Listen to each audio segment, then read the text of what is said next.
Bom dia, boa tarde, boa noite. Hoje tem seleção brasileira contra a Argentina às 3 horas da tarde no qualificatório pré-mundial e o Brasil vai em busca da vaga para a semifinal.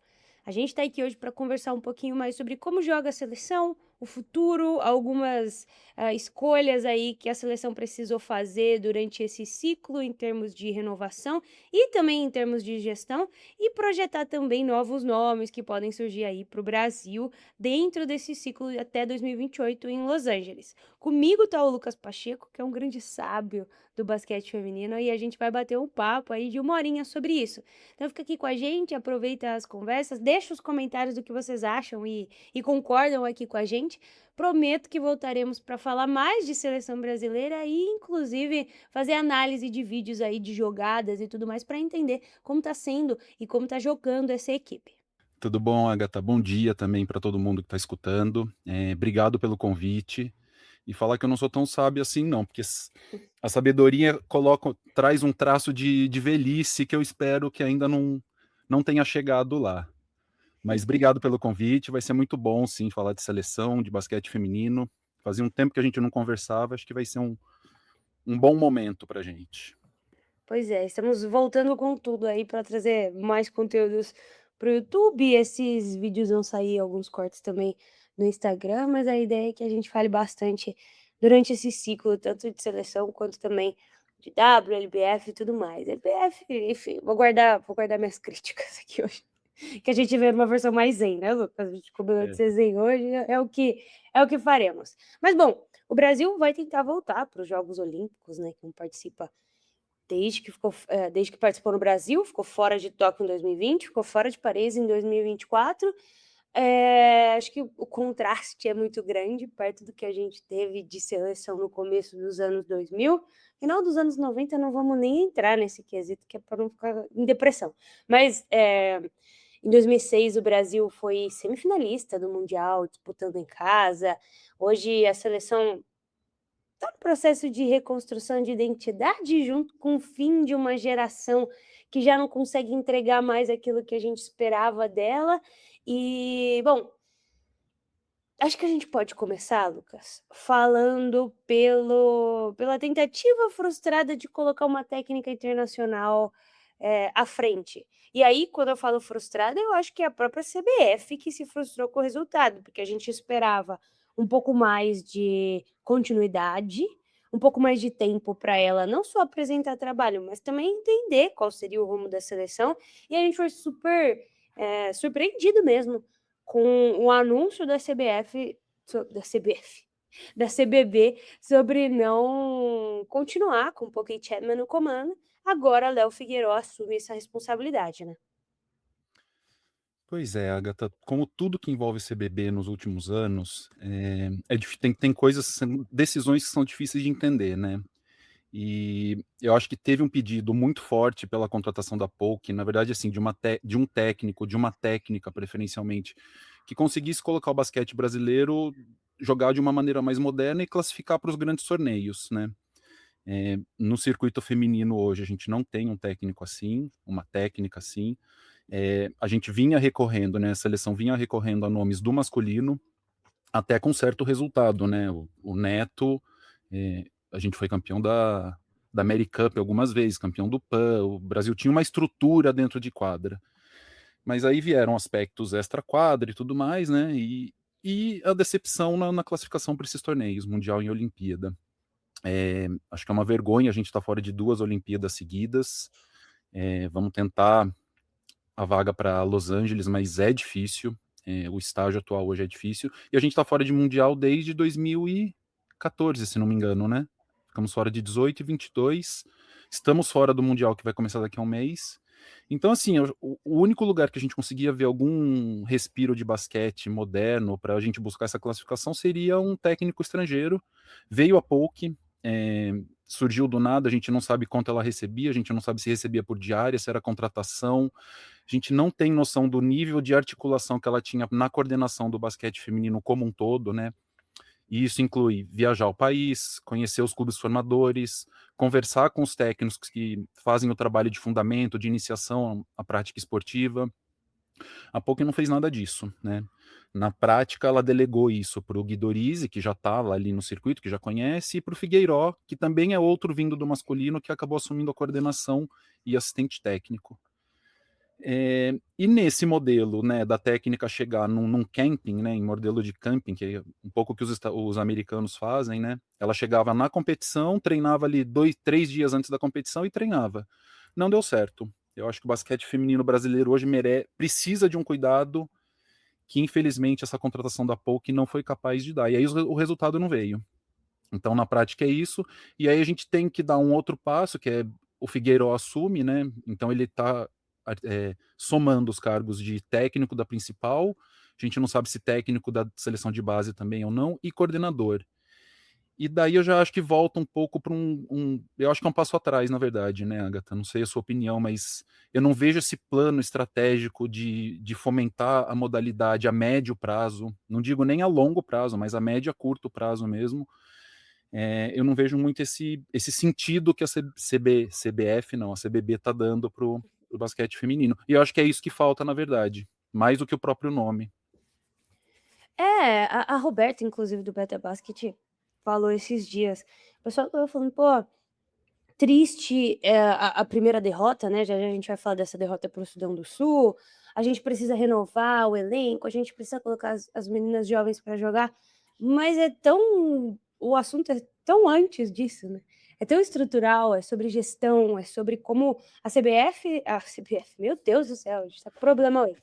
É sobre como a CBB tá escolhendo gerir o time feminino. E assim, não é também como se o time masculino tivesse lindo e ótimo, né, também tem diversos problemas, mas a CBB, as ligas brasileiras, a LBF tá com um problemão, o Paulista agora vai ter 4 equipes, sabe, deu até uma atrasada para iniciar, Federação Paulista, uma série de federações tem gerido o basquete feminino no Brasil, é muito complicado, e acho que o que você falou é importante demais, porque é muito legal que a gente tenha uma técnica estrangeira, é muito legal que a gente tenha uma visão modernizada do que é o basquete feminino hoje em dia, mas ainda assim era uma técnica que priorizava o Seattle Storm como assistente técnica, que ficava mais tempo nos Estados Unidos, que passou pouquíssimo período no Brasil conhecendo as atletas ou até em outros clubes. Então, é isso. Era uma técnica EAD, de certa maneira, que não conseguiu imprimir seu estilo de jogo, seu pensamento, justamente pela distância física que existia entre o objetivo que ela tinha e onde ela estava. Então, é complicado. E eu sei que frustra muita gente ver esses ciclos sendo interrompidos de maneira precoce, mas ao mesmo tempo eu acho que, em termos de seleção brasileira, ter um técnico mais próximo das equipes é importante. E aí, sobre o Léo Figueiró, a nível pessoal, não conheço ele. As 2 vezes em que eu conversei com ele, uma vez ele era técnico do Vasco e na outra vez ele era técnico do Corinthians. Foi um cara super solícito, super interessado.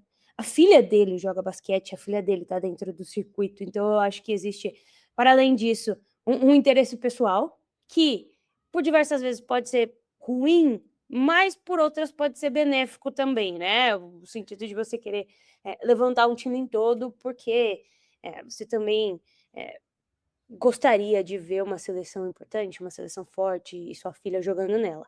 E, parênteses aqui, filha do Léo Figueiredo joga muito bem, diga-se de passagem, né, Claro. não isso é um ponto que deve ser debatido. Ela é um dos nomes para o futuro da seleção, não tenho dúvidas com relação a isso, o Léo sendo técnico ou não, a gente vai discutir o nome dela pelos próximos anos. Então, é um treinador que está mais inserido, que conhece o ambiente justamente por esses fatores que a gente mencionou, e eu acho que a proximidade é importante quando a gente está falando no nome que comanda a seleção.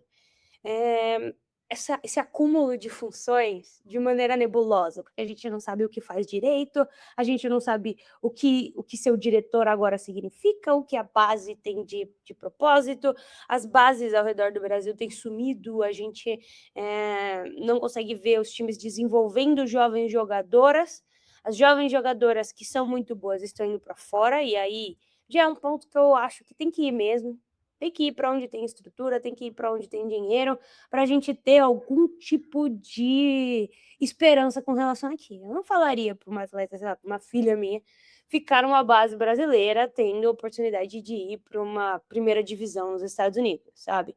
Onde o dinheiro está rolando, onde você tem estrutura e onde você pode, de fato, eh, acho que jogar contra as melhores, principalmente, né? A gente saiu de um cenário de basquete. Acho que você até falou sobre isso um pouco no Twitter essa semana. Em que a gente era, de certa maneira, controlada a WNBA nos anos 90. Todas as jogadoras jogavam aqui, Dan Staley, era um vídeo até da Dan Staley, né? Jogava aqui para um cenário em que a liga tá muito sucateada, as finais ninguém fala sobre, o Paulista agora ano passado eu fiz o Paulista, né, nos comentários, a gente tinha 8 times, esse ano a gente vai ter 4. De um ano para o outro a gente perdeu 50% das equipes que jogavam, e aí essas equipes que fecham o principal acabam fechando base também. É um problema tão antes de quem vai jogar, quem é o quinteto titular e quem deveria estar, jogando, que é difícil a gente saber por onde começar esse assunto estrutural. Mas, do ponto de vista, eh, organizacional, eu não achei de ruim o Léo Figueiredo assumir. Eu acho ruim a gente interromper um ciclo. Isso eu acho complicado, porque aí vem uma nova filosofia, vem uma nova visão de jogo, um novo pensamento, porque esse time deveria ser, que atrapalha, né, e reinicia a contagem. Mas ao mesmo tempo eu gosto de aproximar o treinador das jogadoras, de onde elas estão, o treinador que conhece o elenco. E agora a gente tá nesse caminho, né, Lucas, que é LA 28, a partir do torneio de Guadalajara. São 8 seleções em 2 grupos. A gente está num grupo com Nova Zelândia, Brasil, Sudão do Sul e Argentina.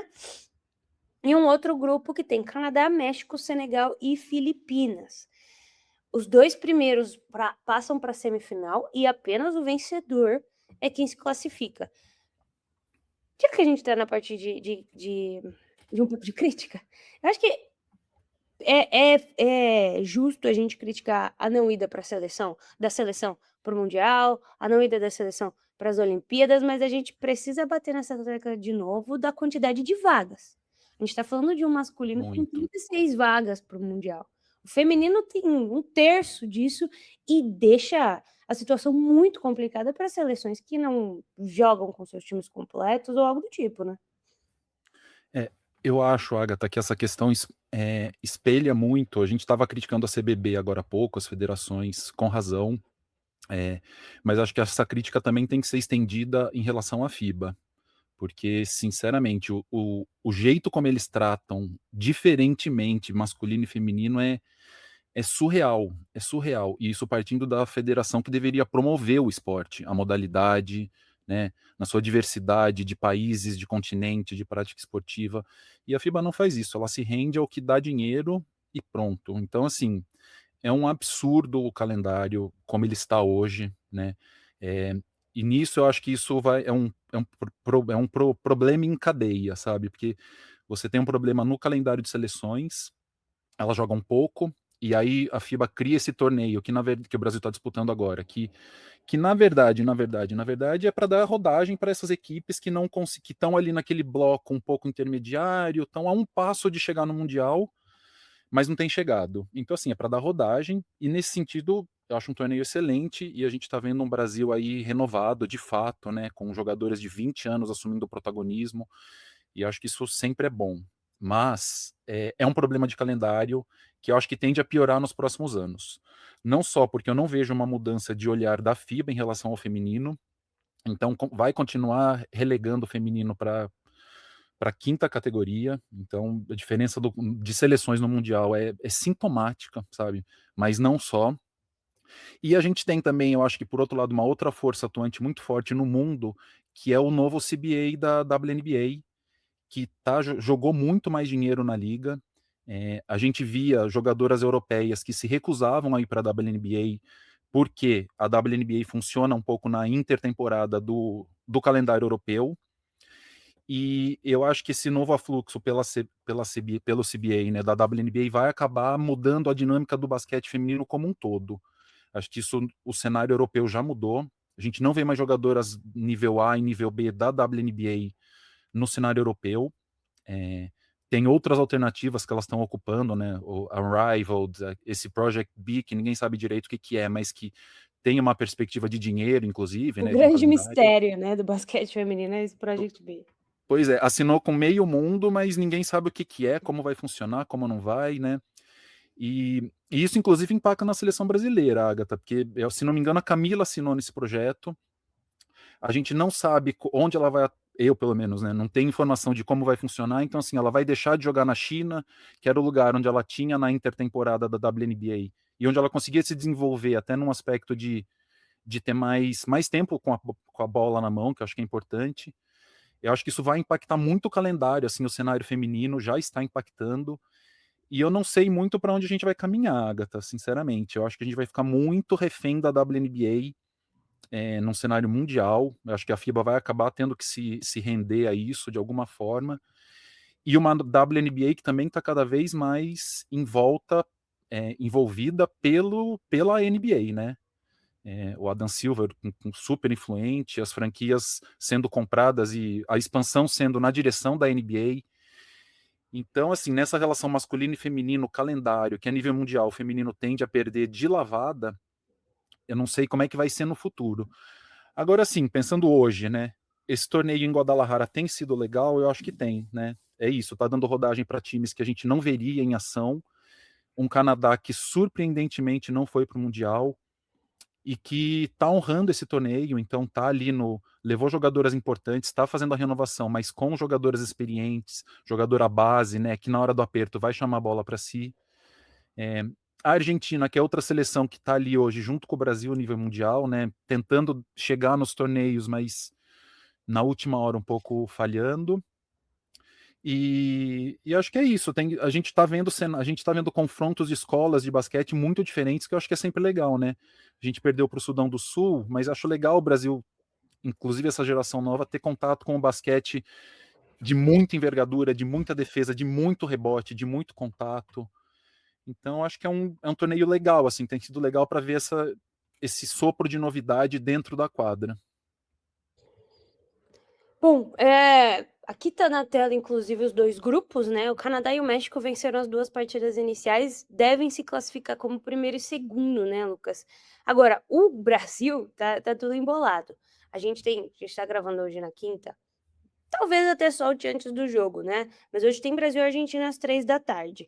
E esse jogo é imprescindível, porque alguém vai ganhar em Nova Zelândia e Sudão do Sul, então é um dos classificados e o outro classificado pra semifinal é o vencedor de Brasil e Argentina, não tem muito da onde fugir por aqui, basquete não tem empate, então assim, é um ou outro. É o jogo em que a gente precisa vencer. E até falando um pouquinho da renovação do Brasil, né, até em termos de classificação, a gente tem, os grupos A, grupo B, os dois primeiros se classificam, aí a gente tem segundo contra primeiro e finais no dia 23 já, né, então vai ser tudo muito rápido. Dia 22 tem as semis e dia 23 a gente já tem aí os vencedores disputando essa única vaga.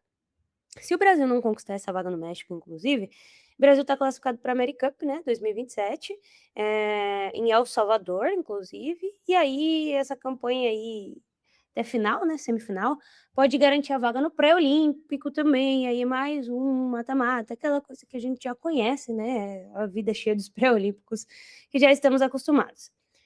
Sobre renovação. Das 12 jogadoras que disputaram as eliminatórias da Copa do Mundo, que foi em março, né, só 5 foram chamadas para esse torneio do México. Então, assim, de novo, já é essa quebra de paradigma da gestão anterior para a nova gestão, uma renovação de fato maior. Acho que das mais novas, obviamente, quem tem se destacado mais é a Laia Gutton, que está jogando em Illinois, mas a gente tem também a Thaísa, que está com 20 anos, a Letícia Vasconcelos, que tem 21 também, de Illinois, a Heloísa, que está no Arizona, outras jogadoras jovens e uma mistura aí com jogadoras mais veteranas, como, por exemplo, a Alana Gonçalo e por aí. Queria entender um pouquinho o que você achou dessa escalação, dessa convocação no geral, que é mista ainda, né, o Brasil tá com dificuldade de eu acho que poderia também, nesse aspecto, abraçar de vez a renovação, bota as meninas jovens para jogar, deixa ganhar rodagem, deixa perder. As chances de se classificar já são pequenas, então, assim, que elas aprendam a jogar como seleção, a entender seu futuro, de fato, dentro da seleção. É, pois é, eu nem tinha pensado nessa questão da quantidade em relação ao ao qualificatório para o mundial, viu, Agatha? Mas 5 é bem é pouco, né, se a gente considerar um curto prazo de tempo, e 5 provavelmente das mais algumas das mais novas, né, incluindo a Bela, enfim, mas eu não vejo muita outra saída, assim, viu, Agatha? Eu acho que a gente tem que apostar na renovação.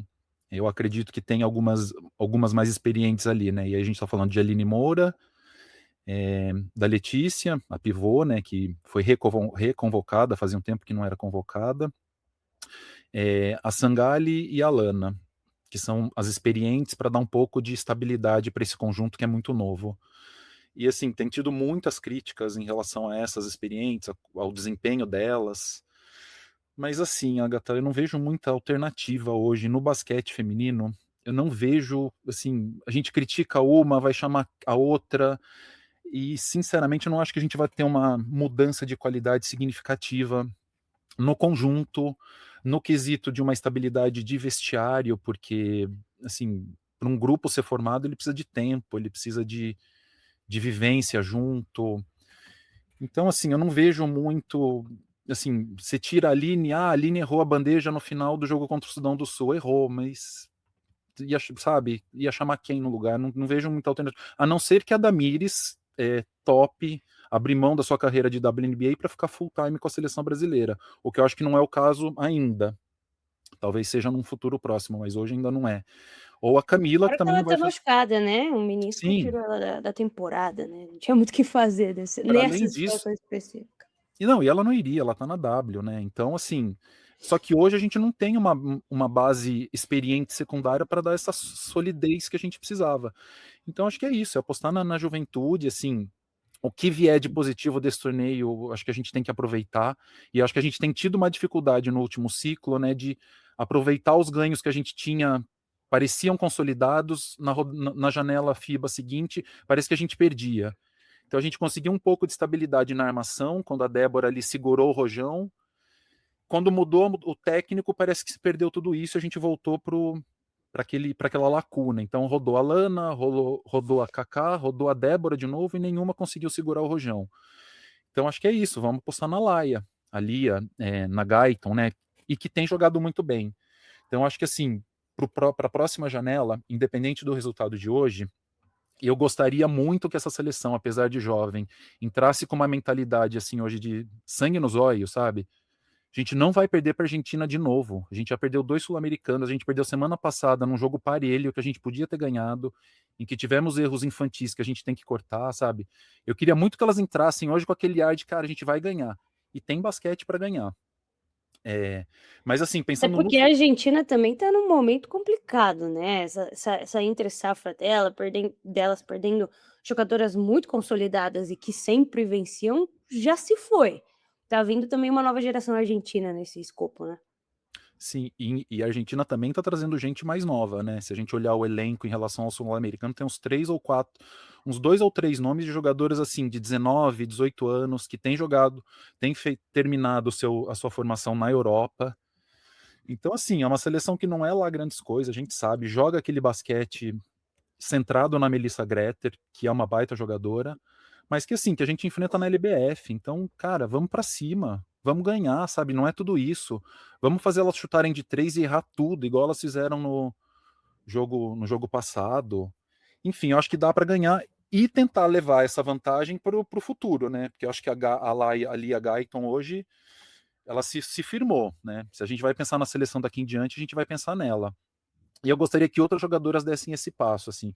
Eu acho que a Heloísa Carreira está fazendo um torneio promissor, eu não diria bom, porque eu acho que ela tem coisas a melhorar, mas promissor, sabe? Uma pivô que eu acho que pode ser uma parceira para Camila, para a próxima década. A Thaís eu queria ver mais em quadra, que eu acho que é uma jogadora que tem muito futuro, assim, compõe papéis de coadjuvante dentro de quadra que são fundamentais para a seleção. E acho que é isso, Agatha. Vamos torcer para elas jogarem muito hoje e jogarem bem, né? O jogo é às 3, se não me engano. Exato, exato. É, assim, pra quem não conhece esses novos nomes, a Lia Gatton primeiro é filha da Adrianinha, né. Eh, eu aprendi a amar basquete feminino por causa da Adrianinha, então assim, ver o fruto disso tudo já rendendo coisas para o Brasil é lindo, eu acho incrível. Ela tem 20 anos, eh, eu acho que com 20 anos ser protagonista do jeito que ela é, especialmente na armação, que é um buraco que a gente tem há pelo menos uns 15 anos, desde que a Adrianinha saiu da seleção, a gente tem um buraco na armação. E precisou ela fazer uma filha para reconquistar essa essa posição em termos de Brasil, é muito sintomático. A gente formou boas alas, excelentes pivôs durante esse período, mas sempre faltou uma organizadora incontestável dentro dessa seleção. E ela chegar com 20 anos, 19 pontos por jogo, 40% de field goal, não tá arremessando muito bem para 3, mas é algo que, assim, é de jogo, é de espaçamento também, né, ela tá com 24% para 3 pontos. Mas, assim, ela marcou 38 dos 120 pontos do Brasil, 35% da pontuação da equipe concentrada nela, com muita responsabilidade de fazer outras coisas também, né. Ela teve contra o Sudão do Sul 25 minutos, além de 20 pontos, 3 rebotes, 3 assistências, 3 roubos de bola. Contra a Nova Zelândia, ela jogou 35 minutos, fez 18 pontos, 4 rebotes, 4 assistências, 3 roubos de bola novamente. Eh, E ela tá boa assumindo um defensora. volume. Boa defensora, excelente, né, 4 roubos de bola aí de média absurdas. Só que ela também ataca a cesta, ela chega próximo da cesta, abre espaço para outras jogadoras no perímetro. Eh, contra o Sudão, o Brasil perdeu na prorrogação. A gente empata no tempo normal, né, no começo faz uma parcial horrível no primeiro quarto e aí depois joga bem para recuperar. O Brasil sofre no garrafão, acho que não temos Camila por óbvio, Damiris machucada, está com problema de garrafão, a Dult Bulgat, né, Bulgak, lá do Sudão, cara, meteu 25 pontos e 19 rebotes na nossa cabeça, né, uma produção interior aí que mostrou de fato que a gente está com problema de tamanho e de físico lá embaixo, para segurar jogadoras muito fortes. E aí contra a Nova Zelândia, contra quem inclusive a Argentina perdeu, né, Lucas? Se não me engano. Perdeu, perdeu. Perdeu feio, inclusive, acho que uns 20 pontos, 15 pontos. É, a gente consegue vencer, tudo muito apertado, né, 56-53. O Brasil vira esse placar no segundo tempo, além da Leia fazendo 18 pontos, a gente tem a Bela fazendo 10, Emanuele fazendo 9, num jogo em que fomos melhores em termos, da bola de 2 pontos, mas a gente ainda tá com problema dessa bola de 3, né, tá muito ruim, 19% contra o Sudão, 25% contra a Nova Zelândia, algo que precisa ser revisto, ajustado e melhorado, óbvio. Hã, esses 4 nomes que vêm da NCAA, acho que são o pilar de uma nova geração.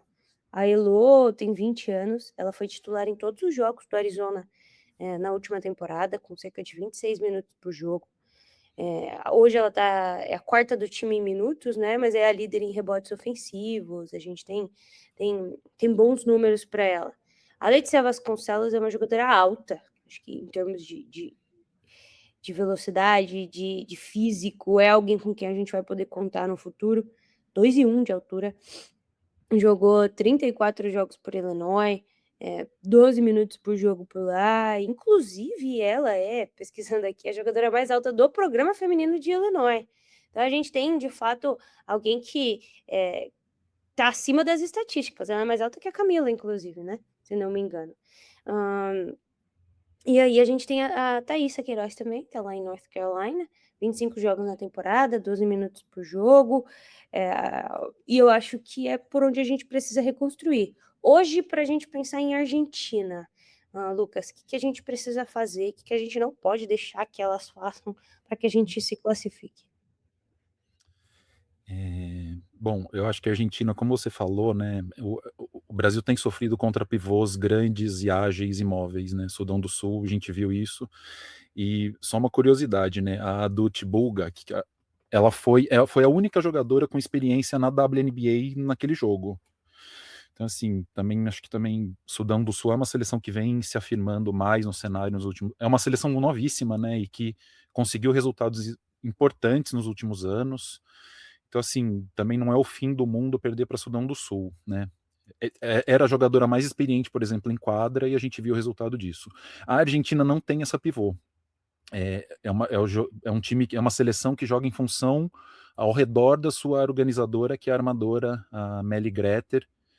Tem a Ela tá Burani. com só um parêntese da Dutch, ela tá com 16 pontos de média e 18 rebotes. 16, 18 para ela aqui no campeonato. E Sudão do Sul tem. A outra pivô também é boa, viu, Agatha? A Maria Gakdeng. É uma boa pivô, assim, péssima em lance livre, mas ela é uma pivô bem pesada. Eu lembro dela, por exemplo, na NCAA contra a Camila, ela dava trabalho para Camila, assim, não era um jogo fácil, não. Mas a Argentina acho que não tem essas pivôs. Então, eu gostaria muito que a gente jogasse um pouco mais com as pivôs, tivesse jogadas mais desenhadas para elas. A Letícia é uma jogadora que ela precisa cavar o espaço lá embaixo muito cedo. E eu acho que isso depende de uma organização coletiva para a gente estar o tempo inteiro atento para dar esse passe, coisa que a gente não esteve até agora, acho, no torneio. A Heloísa também é uma jogadora mais móvel, que eu acho que consegue receber, por exemplo, em jogada de pick and roll, junto com a Lia. Então eu gostaria muito que o Brasil forçasse um jogo mais embaixo, não só através da agressividade da Lia, que acaba sendo a jogadora mais agressiva, né? Eu acho que você falou muito bem. A gente até formou algumas armadoras nessas últimas 2 décadas, mas acho que nenhuma armadora com esse poder de agressividade, de vontade de terminar lá dentro, de sofrer falta, de terminar na bandeja agressiva.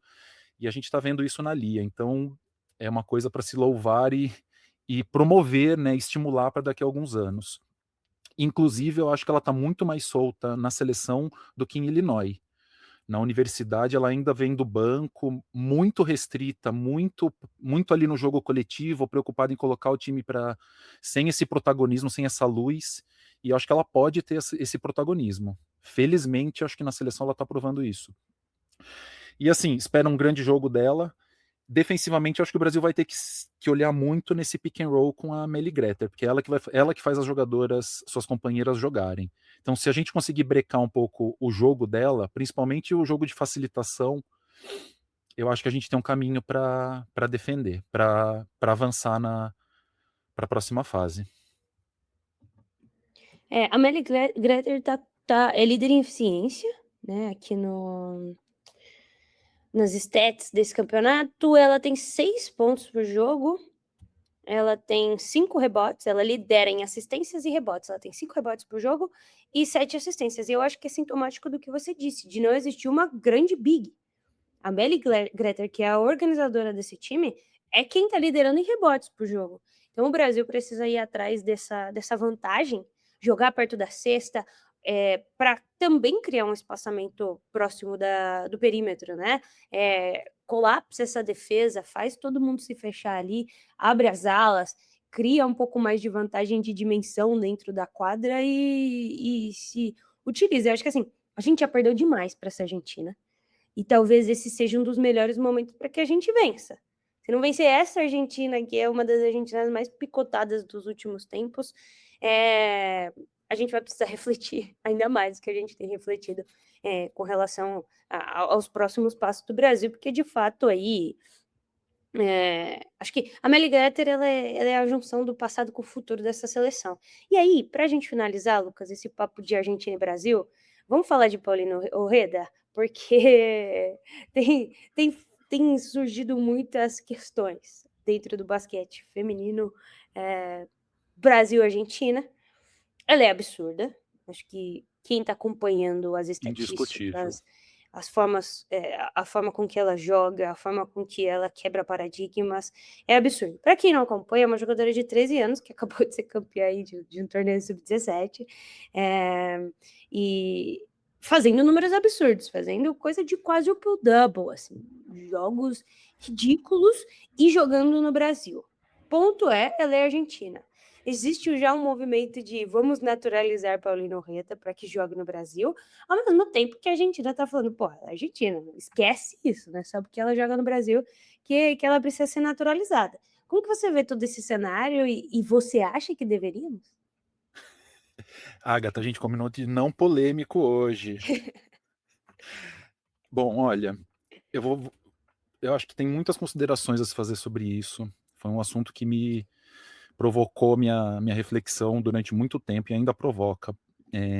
Porque eu acho que, assim, é uma menina de 13 anos que está começando no basquete, então acho que a gente tem que tomar muito cuidado ao falar das escolhas que uma menina de 13 anos tem que tomar hoje, pensando no futuro profissional dela, sabe. Eu acho que são muitas coisas assim, cara, é uma criança, não tem que pensar em trabalho ainda. Embora a gente saiba que esse cara, ela é um fenômeno do basquete, ela é uma jogadora assim, que você olha 2 minutos, você vê ela batendo bola, você sabe que é nível NCAA, é nível Cara, ela tem um jogo WNBA. de 93 pontos.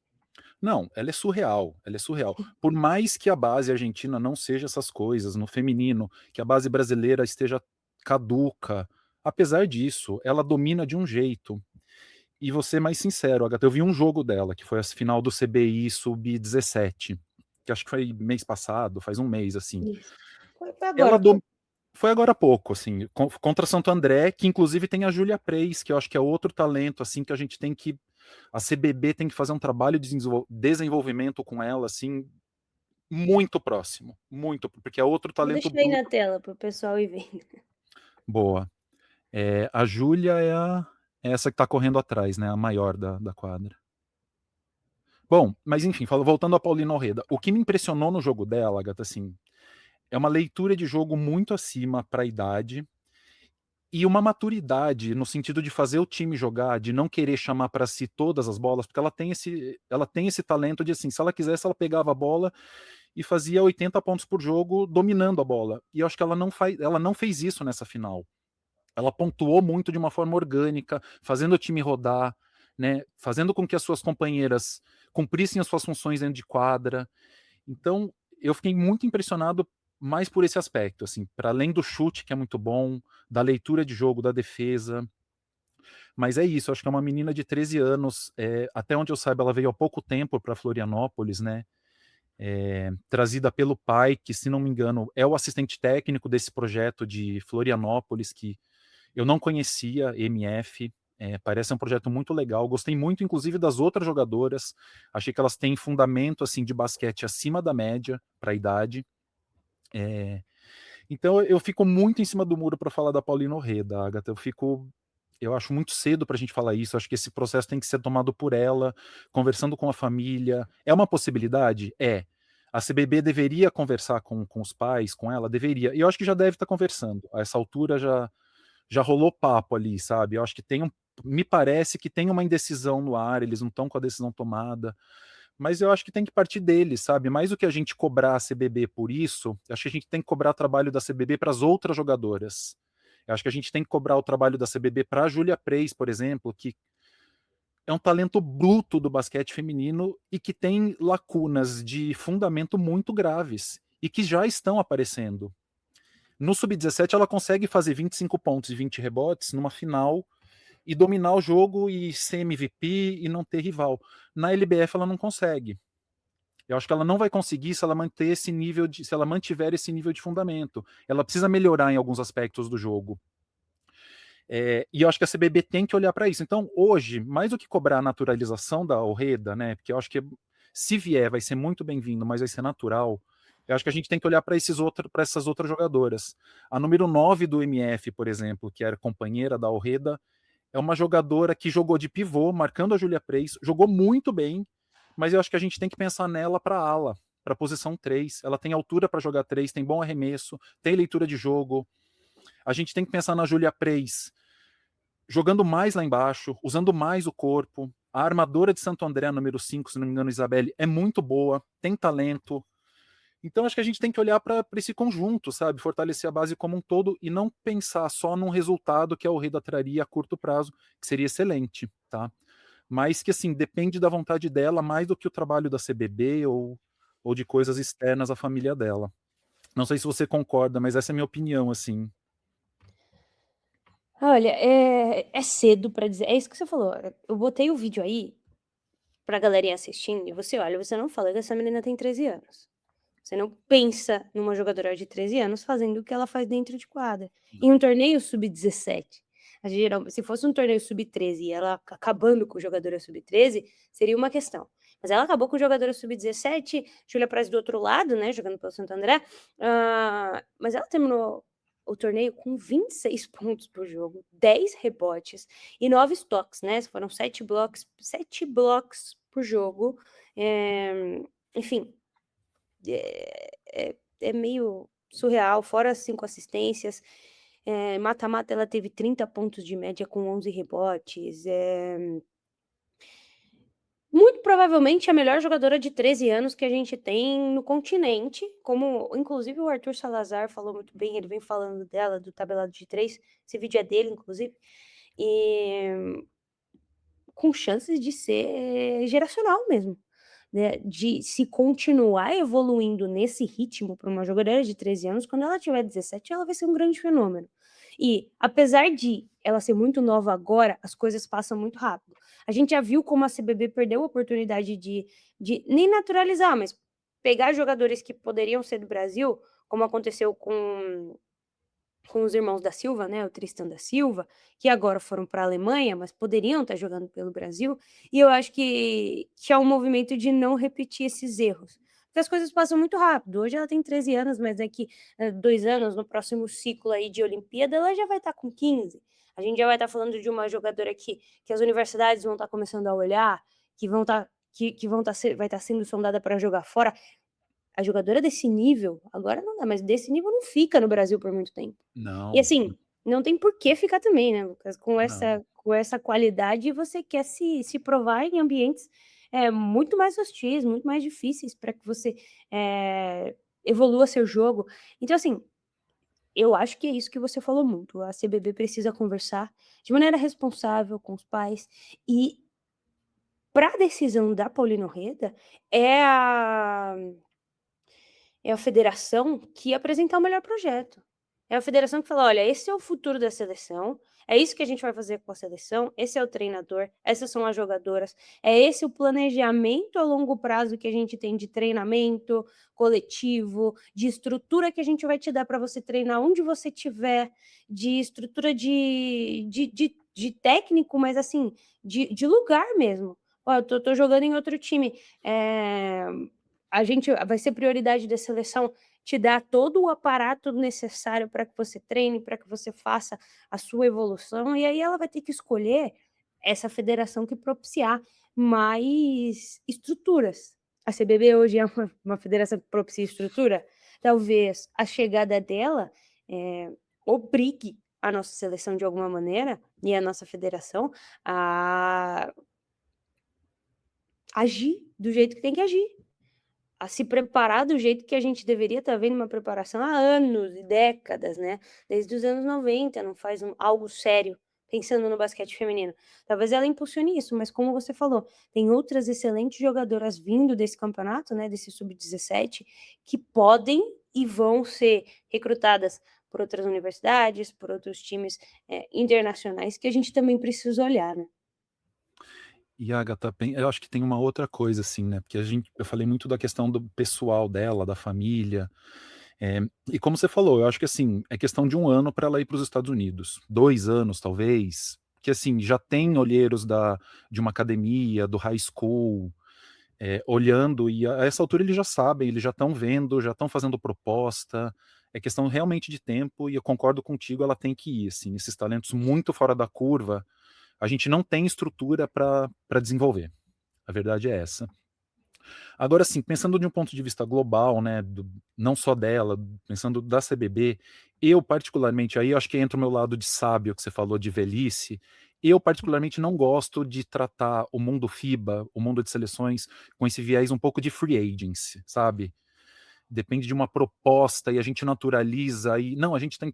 E assim, é uma coisa que eu sou voz vencida, assim, eu tô falando um canto dos derrotados, porque isso já está em voga na FIBA, isso já é a regra é essa hoje, né? Sudão do Sul, por exemplo, foi bronze no africano 2 anos atrás, 1 ano atrás, por conta de uma armadora naturalizada dos Estados Unidos. Depois disso, depois desse africano, ela não jogou mais, e hoje o Sudão do Sul naturalizou uma outra armadora norte-americana, que é o centro da seleção também, junto com as pivôs. Então, assim, é uma coisa tão insana, ao meu ver, tão de contratação, de free agency mesmo, que Uhum. eu particularmente não gosto. Eu acho que a gente deveria olhar o basquete de seleções de um outro ponto de vista, assim. Mas assim, e aí pensando na CBB, hoje, infelizmente, acho que a gente não tem esse projeto a médio prazo, como você falou. Eu acho que, de fato, talvez seja um disparador para isso acontecer, mas assim, eu acho que o coordenador da seleção do feminino hoje deveria estar em Florianópolis conversando com o pai da Paulina, entendeu? Ele está dirigindo a seleção adulta, formando uma outra geração anterior à da Paulina. Então, assim, não dá para o Léo Figueiredo fazer isso tudo ao mesmo tempo. E eu acho que a CBB precisaria desse corpo técnico mesmo para se espairar no território, sabe? O Brasil é grande. É, Santa Catarina é um dos estados que mais tem base no Brasil hoje, né? Que mais tem clubes formadores. E que não conseguem dar esse, né? Porque as meninas chegam com uns 17, 18 anos, não conseguem dar esse passo, porque o único time da LBF que acolhia esses talentos hoje não existe mais, né? O Blumenau não tá na LBF. Não é que não existe mais, o clube continua, mas está fora da LBF. Então, assim, a gente tem outros problemas, né, estruturais que estão ali. Agora, quer saber um cartão de visita fundamental para mostrar para Paulina? Ó, nossa seleção renovada ganhou com da Argentina principal hoje, entendeu? Então, por isso que eu acho que as coisas elas estão juntas, elas não estão juntas, né? Mas elas estão ao mesmo tempo. Porque, cara, chega para o pai da Paulina e fala: ó, a gente ganhou da seleção da Argentina com a Melly Greter. Nossa armadora era a Lia Guyton, que detonou hoje, e aí? Entendeu? Acho que é um pouco em quadra que a gente tem que mostrar isso. Na base, a gente virou freguês da Argentina já faz uns 6, 7 anos, assim. Não só no adulto, na base, a gente tá virando a gente perdeu do Paraguai, com uma seleção boa, que tinha inclusive a Júlia Preis, que tinha a Mica. Então, assim, Agatha, sendo bem pragmático, acho que a gente não tem esse projeto ainda. Tomara que tenha em 2 anos, assim, mas hoje a gente não tem ainda. A gente vive de tomara, né? É sempre É, nessa ideia de que algo vai melhorar, alguma coisa vai acontecer, alguém vai resolver, os problemas, mas em termos práticos, o que eu vi esse ano até agora, em termos de pré-temporada, LBF começa ano que vem, né, foram times falando de cenário paulista, que é onde eu tô mais inserida, os times acabando, a gente diminuindo, quantidade, a LBF diminuindo o time, e fizeram uma movimentação interessante, mudaram a presidência da LBF, mas não conseguem mudar o patamar da liga, né, aumentar a LBF, fazer com que a liga seja mais prestigiada de alguma maneira, não só externa, de mais gente assistindo, mas mais organizada mesmo, mais, hã, centrada nos times, né, algo que pelo menos proporcione a continuidade dessas equipes. Por exemplo, o Blumenau não está na LBF é absurdo, como você mencionou. Por que Blumenau não consegue se manter na LBF? Por que Blumenau não consegue custear a equipe principal? É isso que a gente devia estar se perguntando como, gestão dentro de CBB, dentro de LBF, em termos de continuidade mesmo. Não é quantas pessoas estão vendo a live, mas como a gente faz para manter essas equipes ativas, formando os jogadores. Porque uma coisa leva a outra, é impossível, não tem como mais pessoas assistirem a LBF se não tem mais times jogando LBF, se a gente não tem continuidade, se o Blumenau não tá lá por 10 anos formando atletas e etcétera, né. A gente tem times mais sacramentados, sempre ganha aquele bolinho igual, mas, bom, acho que tem muito do que você falou, para a gente começar a convencer algumas jogadoras e a montar esse futuro, é preciso começar hoje, quem sabe, né, vencer essa Argentina bem, mostrar nossa força dentro do garrafão, a habilidade da Gunton de criação, de distribuição de jogadas, melhorar um pouco do perímetro também.